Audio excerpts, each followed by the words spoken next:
Welcome to Why Is This Good? A podcast by the Naples Writers Workshop. I'm Christina and I'm here with John. Hey, John. Hello. All right, John, it's your turn. What'd you pick? I picked a story by Flannery O'Connor called Good Country People. This morning, when the girl came in, Mrs. Freeman was on Caramay. She thrown up 4 times after supper, she said, and was up twict in the night after 3 o'clock. Yesterday, she didn't do nothing but ramble in the bureau drawer. All she did, stand up there and see what she could run up on. She's got to eat, Mrs. Hopewell muttered, sipping her coffee, while she watched Joy's back at the stove. She was wondering what the child had said to the Bible salesman. She could not imagine what kind of a conversation she could possibly have had with him. He was a tall, gaunt, hatless youth who had called yesterday to sell them a Bible. He had appeared at the door carrying a large black suitcase that weighted him so heavily on one side that he had to brace himself against the door facing. He seemed on the point of collapse, but he said in a cheerful voice, "Good morning, Mrs. Cedars," and set the suitcase down on the mat. He was not a bad-looking young man, though he had on a bright blue suit and yellow socks that were not pulled up far enough. He had prominent face bones and a streak of sticky-looking brown hair falling across his forehead.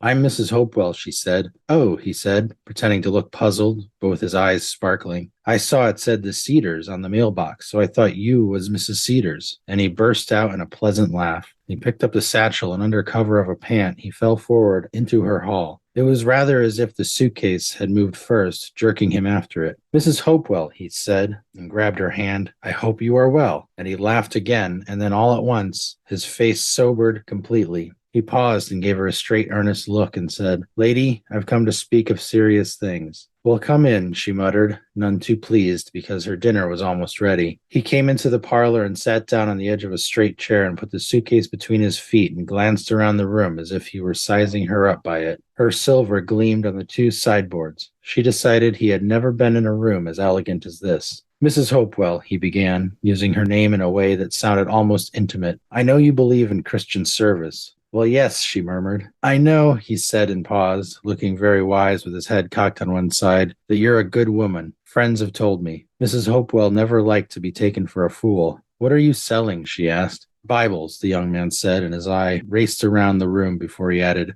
"I see you have no family Bible in your parlor. I see that is the one lack you got." Mrs. Hopewell could not say, "My daughter is an atheist and won't let me keep the Bible in the parlor." She said, stiffening slightly, "I keep my Bible by my bedside." This was not the truth. It was in the attic somewhere. "Lady," he said, "the Word of God ought to be in the parlor." "Well, I think that's a matter of taste," she began. "I think, lady," he said, "for a Christian, the Word of God ought to be in every room in the house besides in his heart. I know you're a Christian because I can see it in every line of your face." She stood up and said, "Well, young man, I don't want to buy a Bible and I smell my dinner burning." He didn't get up. He began to twist his hands, and looking down at them, he said softly, "Well, lady, I'll tell you the truth. Not many people want to buy one nowadays. And besides, I know I'm real simple. I don't know how to say a thing but to say it. I'm just a country boy." He glanced up into her unfriendly face. "People like you don't like to fool with country people like me." "Why," she cried, "good country people are the salt of the earth. Besides, we all have different ways of doing. It takes all kinds to make the world go round. That's life." "You said a mouthful," he said. "Why, I think there aren't enough good country people in the world," she said, stirred. "I think that's what's wrong with it." His face had brightened. "I didn't introduce myself," he said. "I'm Manly Pointer from out in the country around Willahobie. Not even from a place, just from near a place." So, what made you pick this story? Well, I just thinking about stories and I'm thinking, we should do another Flannery O'Connor. And then this particular Flannery O'Connor story, I remember when I first read it, I didn't know what to do with it. I just kind of finished it and was like, okay, and then moved on. So I thought, let's do that one. That's funny. When you started reading from that section, that was like one of the first things that I started making like feverish notes on in this story was like that part where she was thinking back to what happened that day. And I was like, if this was submitted to our modern day workshop, I would have been like, why didn't we start chronologically? Why didn't we start with that visit? I was so annoyed that they were like, let me think back on this thing that is the crux of the rest of it. You know, I didn't like that because until that point, too, I was like, whose story is this? I just had no clue. I was going to actually comment on that as like, this is an interesting structure. Like, I started reading at that particular point because the place where I started was it said this morning when the girl came in is the beginning of the main scene. And the girl in there is Joy Hulga. The name changes depending on point of view, which which is an interesting thing we can talk about later. But that's like the beginning of her scene. But it's right now it's from her mother's point of view. That's why it's the girl. Right. But everything that comes before that is kind of background. But the background is filling in who these characters are, who Helga Joy is, who Mrs. Freeman is, and who Mrs. Hopewell is. And the way in which it's done is by repeatedly bringing to mind every morning they meet together, the three of them in the kitchen. Mrs. Hopewell makes breakfast. Helga Joy comes downstairs and Mrs. Freeman comes over to visit with them, and they chat, they talk, they have breakfast. And over and over again, we get Mrs. Freeman comes over to the kitchen. Joy comes down the stairs. She's clumping on her false leg. And then we get those images over and over again while we're getting the backstory. So it's like, even though we're starting with backstory, we're starting with the scene in a weird way. So by the time we get to the scene, it's totally familiar. We know exactly where we are. And then we get a paragraph of that scene, and then we jump backwards to the previous day, which sets up what the scene is going to be about. Because then when we come back to the present scene, we get Joy's point, or Helga's point of view, and she is waiting for the meeting that she arranged with the Bible salesman. He was going to come back and she was going to meet him at 10. So like the current moment of the story is coming downstairs to the kitchen, waiting for 10 o'clock when she's going to meet the Bible salesman, and then going off and meeting him. And then what happens after that? And everything else is kind of woven into that scene. So it's a little bit like the kind of structure we talked about when we talked about with Snow and the Black Phone, where it starts off in the main scene, goes to backstory, and then continues the main scene. Except this one starts with backstory. The backstory sets up the main scene, and we get pieces of the main scene before we get to it so that it's familiar to us. And then it goes on from there, which is really cool twist on that structure, I thought, when I was reading it or when I was reflecting on it. I see, like, hearing you explain it, like how it works and why it's helpful. It was just so confusing for me. I was like, wait, like, why do we got to tell it this way? Couldn't it have been a typical morning? You could have established pretty quickly, this is a typical morning. This is our routine. Today, though, the Bible guy came. And knowing all of this from our 20-minute conversation before you arrived, this is what I'm thinking. I get how and why it was done. And then also I read like criticism about this afterwards, because I was like, I think I get particularly stuck on stories that are like, the overall emotional effect for me was fear. I wasn't reading this and thinking to myself, like, what's the lesson? I was like reading it and thinking to myself, like, that was scary. Like my whole predominant like feeling was like suspense. You're scared. But the structure made more sense to me after reading like most of the criticism, which talks about how every character in this book is a hypocrite. And so the only way that you can like really appreciate a hypocrite is if you do this point of view switching. You can only establish a hypocrite if you get in their head and then hear also like what they say to someone. You hear what people say to each other all the time. You know that like other characters think of each other as hypocrites, but like until you actually are in that person's head, it's not as obvious or like convincing maybe. Yeah, it's an interesting theme to work around, the idea of individual hypocrisies. Yeah, you do have to get different points of view on them because, you know, like the Bible salesman, Mrs. Hopewell never saw that aspect of him. Even when he's walking away,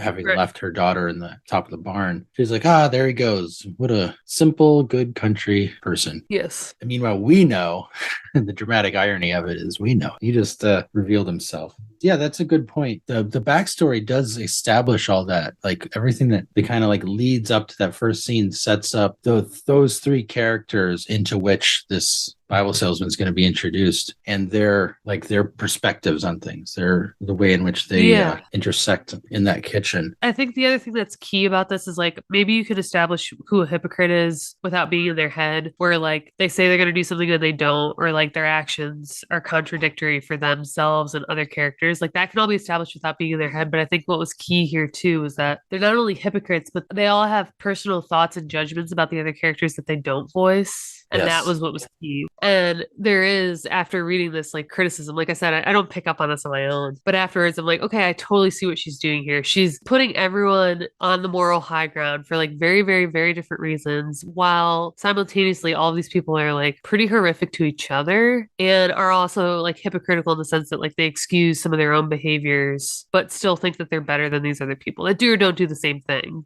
So we've got this girl at the center who says she's an atheist and obviously has a chip on her shoulder because she's missing her leg. But she's around here like she's like clunking around pretending that she's the best because she doesn't buy into this like what she couches as like religious hypocrisy. She sees all these people as like being religious but really not good people. And so when she's like hanging out with this country boy though, she does the thing where she like assumes that he's also not going to hurt her. It's weird. She wanted to think the best of him but not of her relatives. And then she gets her ass handed to her. I think what's interesting too here is like he's the villain, but he's the only one that showed his true colors the whole story. Yeah, yeah. Even Helga was trying to hide her intentions from him when we understood what they were, but she was not being forthcoming. Yeah, she's gonna go home and she's gonna like probably try to play it off like she didn't fall victim to something, but in her head she's also gonna feel like a victim when really, yeah, she didn't have true intentions. She's not necessarily this perfect person.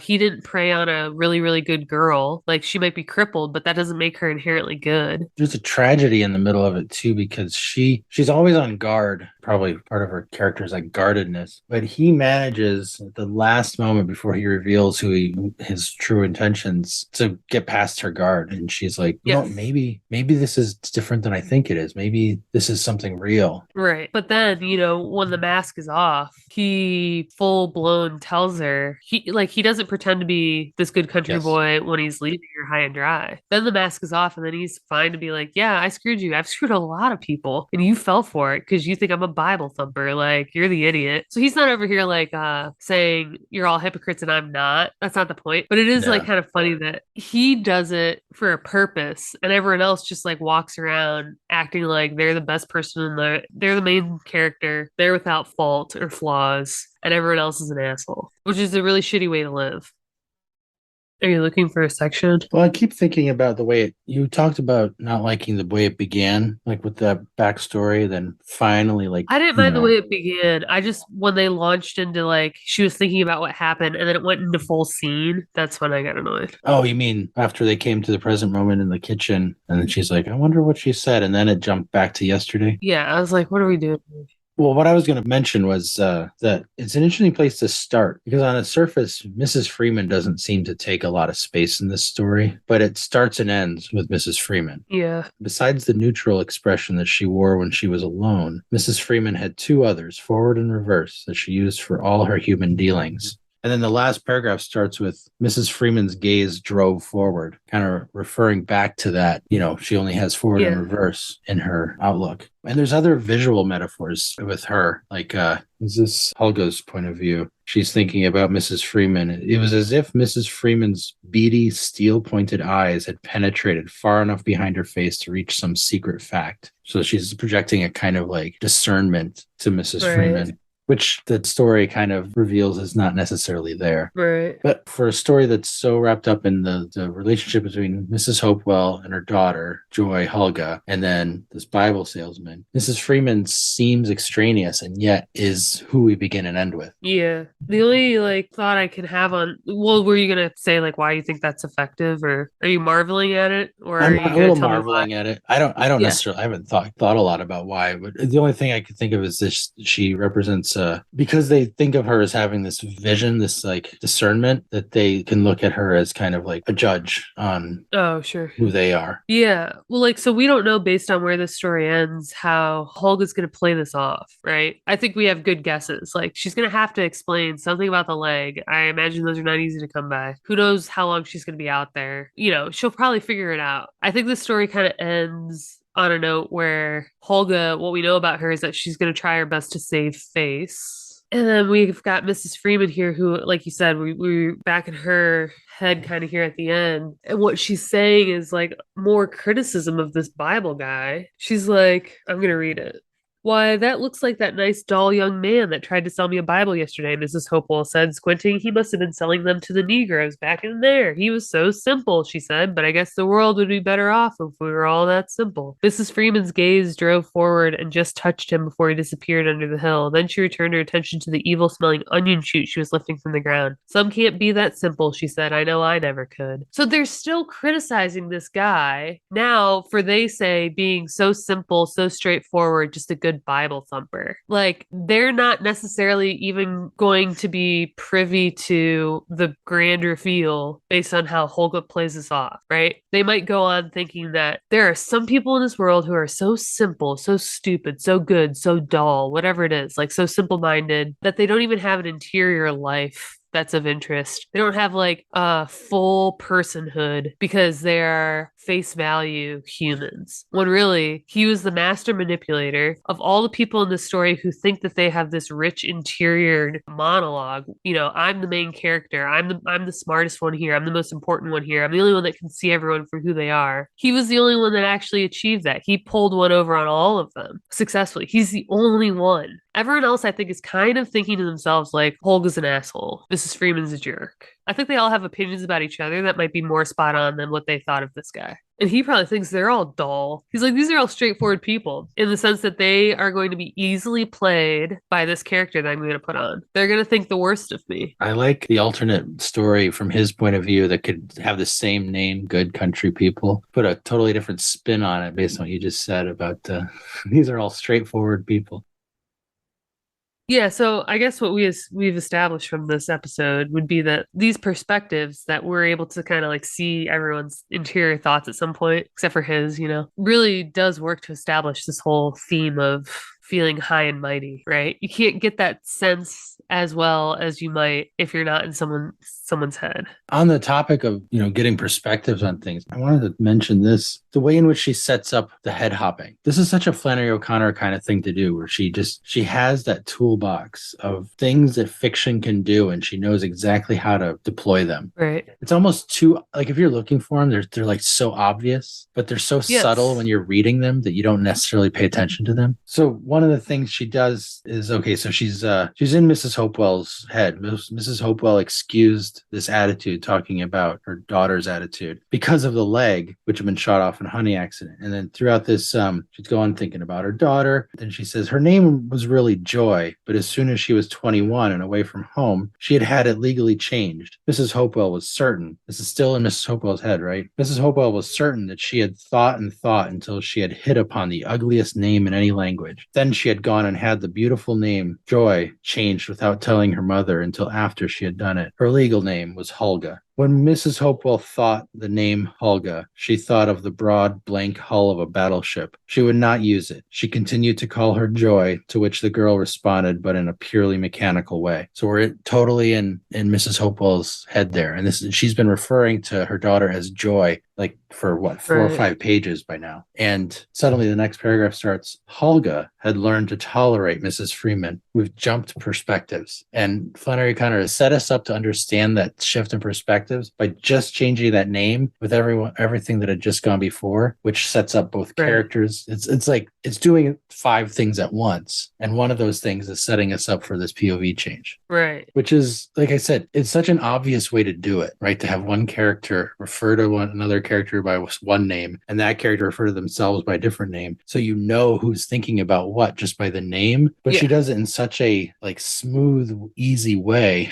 You don't even notice it as like this the mechanics of fiction. Yeah. Yeah, exactly. Yeah, I can't think of any other examples like that off the top of my head, but I know that we've read stories like that, or even like in our workshop seen stories where, like a mom calls, it's usually a mother, right? Or a parent. Yeah. Like, I call you this, but then like you grow up and you assign yourself like a nickname or you identify some different way. And I'm still on principle going to call you this. And yeah, it is a really strong, like, it could be a real dynamic, but it's also a very strong device. Yeah. It's like, Mr. Anderson. One person would call somebody that, and the other person calls them, whatever their actual first name. Pete.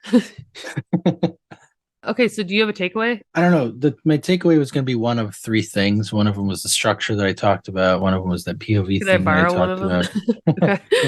And the third one was just, which I didn't manage to talk about, but I guess I can make it my takeaway, is during this opening section, which is like setting up that first scene, the present moment of narration scene that starts it as them in the kitchen. It's Helga waiting for 10 o'clock. But everything that precedes that is setting up the characters, but using that recurring meeting in the kitchen as the means of doing it. Right. So, but even though it's all backstory, even though it's all told in this like habitual sense of like every morning she would come to the back door, every morning she would clomp down the stairs, every morning she would do this, we get these little moments of detail. So, the first paragraph ends with she would stand there talking about Mrs. Freeman. Mrs. Freeman could never be brought to admit herself wrong at any point. She would stand there, and if she could be brought to say anything, it was something like, well, I wouldn't have said it was, and I wouldn't have said it wasn't. Or letting her gaze range over the top kitchen shelf where there was an assortment of dusty bottles, she might remark, I see you ain't ate many of them figs you put up last summer. That is a really concrete, specific moment, which is presented within this, habitual scene. It doesn't happen every morning that she talks about the figs, right? It's just Right. one time within the series of events that are being summarized here. She talked about the figs, and it's being used as an Right. example. And it's those specific concrete moments used as examples, used as to kind of flesh out the summary of habitual events Yeah. that I think are often missing in some of the work we would talk about in the workshop. This is what makes it breathe. This is what enlivens it. And A particular example. yeah, particular, but not just like it can't be vague. It has to be specific and concrete, Yeah. and it has to spell out a moment, right? Right. Where like maybe like a less experienced writer would have these characters having a conversation that we get the sense they have every morning, or that they've had, that just in general that they do this every day. Yeah, Maybe they like would like quickly jump ahead to say that I'm doing this to establish that this is a habit versus like letting us see a full example that is so mundane that we know it's a habit. well, it'd be like the difference between saying every morning she would make the coffee, and every morning Mrs. Freeman would hold her cup out, and every morning Mrs. Hopewell would turn and pour coffee into the cup. That's not a specific concrete moment within the series of events. You talk about the one where Mrs. Hopewell looks past the coffee and makes a comment about something, like the figs. Right. The one time that Helga had to stop on the stairs in order to adjust her leg or something, or the morning there were no eggs, Uh-huh. or whatever it is. You find Right. like a very specific moment that doesn't reoccur. It's not something that happens every morning, but it helps paint the picture of these mornings, the kind of things that happen. Yeah. And in pointing out what is unique about that morning, you can like establish that this is out of the norm, but the rest is. Yeah. And it doesn't even have to be like this leads into a specific morning, but the Yeah. figs thing didn't happen on that specific morning. It's just a specific moment from the series of moments that happened before. Right. And whether or not you're establishing a morning routine to tell us about an unusual morning later, it can still do so much to like establish characters and things Yes, exactly. for us to know that this is their dynamic and it's regular and normal and they're all familiar with it.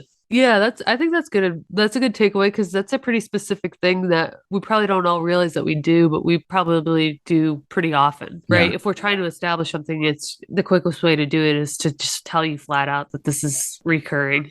And we always Yeah. think that we're doing it in a way that's like maybe literary in the sense that we're like, instead of saying this happened every morning, we might like be a little more creative, but it's still not as effective as showing it because it makes them memorable. Yeah. Yeah, and that particular example is being used not only to show the dynamics of the scene that reoccurs, Right. but to explore the kind of character that Mrs. Freeman is, which is the point of the whole extended area the thing. Yeah, like this is a good anecdote about figs, and I'll tell you a little bit more about her. That's right. It's very simple. Yes. I really don't have like a takeaway except that what I like kind of found myself commenting on throughout this is the idea that I knew from the way that they were talking about this Bible guy that like something's not right with him, but I didn't know what it was going to be because none of them necessarily had thoughts that he had bad intentions, but they were all preoccupied by this conversation, right? So like you kind of know that this is the point of the story is like whatever this guy's going to do. I can't really remember if they explicitly stated this, but it felt to me like the assumption was like Holga is lame, literally and figuratively. Like she sucks. They all hate her. Like she's got a stump of a leg and she's like a bump of a log of a person. She's negative and boring. And like she only took care of herself, all this kind of crap. So like they just assume that this boy has like either he does have bad intentions or like he doesn't, and they're confounded by that because why would you like this girl? You're a good Bible boy. Like what are you doing with this chick, you know? So like their doubts put suspicion in the reader's mind. So I'm reading this story, and then from what I know about about Flannery O'Connor waiting for horrific, like triple homicide. I'm waiting for the other shoe to drop, throughout this. And I was still, like I said, taken aback by like what it actually was. I don't know. I know I've said this like as a takeaway before in terms of like how to build suspense, but like one of the ways I think she does it here is to show us other characters having suspicions. Like with her other one, like a good man is hard to find. She told us from the beginning that there's a murderer on the loose. That was enough to like prick your spidey senses. But like here, she wasn't like, there's a pervert on the loose. Which one is it? The only thing she did was show us all these characters having bad thoughts about other characters. Like, what's his game? And then I'm like, yeah, what is his game? Just in hindsight, that's like an interesting way to do it. Maybe the next time you have a character in a story that like does have bad intentions, whether or not the character that suspects it ever is the one to discover it, it's cool to like plant the seed in my mind by, having a character think it or wonder it, even in passing. Because if I'm paying attention as the reader, then I'm remembering that. Yeah, so the other story, A Good Man is Hard to Find, like you said, it started off with discussion of the murderer, and then Yeah. concerns and worry about the murderer kind of drove what they did. So it was just a constant. Right. Then this one's, it's called Good Country People. And then the thing that they keep coming back to is like, Right. what is a good country Right. person? Like, oh, he's a good country person. They're a good country person. Then they talk about it. It's like in their vocabulary and in their conversations. It's like, oh, they're just good country people. And they say it, like 5 or 6 times in various ways it comes up. So the fact that that is more or less a theme of what's happening sets our minds, like, especially with the, we can see like, oh, these people aren't quite the way they seem. Like, what are they getting at? That's going to get us spinning. It doesn't have to be a murderer, right? It could be the concept of what's good. Yeah, exactly. It wasn't as obvious here, but it still had the effect of me paying attention to it. Yeah. Like when your character pays attention to something, I'm gonna pay attention to it. So a lot of times when we talk about like specific details, we usually talk about how they're misplaced in terms of like setting up an expectation that doesn't come to fruition. And here it's like they were wrong about their assumption about this guy. They assumed he was good countryman through and through, but they were still kind of wondering why he would care about this girl. So like I'm paying attention because even if they're wrong, I'm like they're spending a lot of time thinking about this. So that's what I'm going to focus on. Yeah. So yeah, that's what set up my expectation is they're worried about this boy, so I am too. I think you can use that and everything else we said to build a cool story within the same kind of framework. Right. All right. Well, thanks, guys. If you enjoyed this episode, consider joining our Patreon. Your support helps us keep the show running. Find out more at patreon.com/whyisthisgoodpodcast. And for industry news, writing tips, and great short fiction, join our Facebook group at facebook.com/groups/Naples Writers Workshop. You can also subscribe to our monthly newsletter at napleswritersworkshop.com.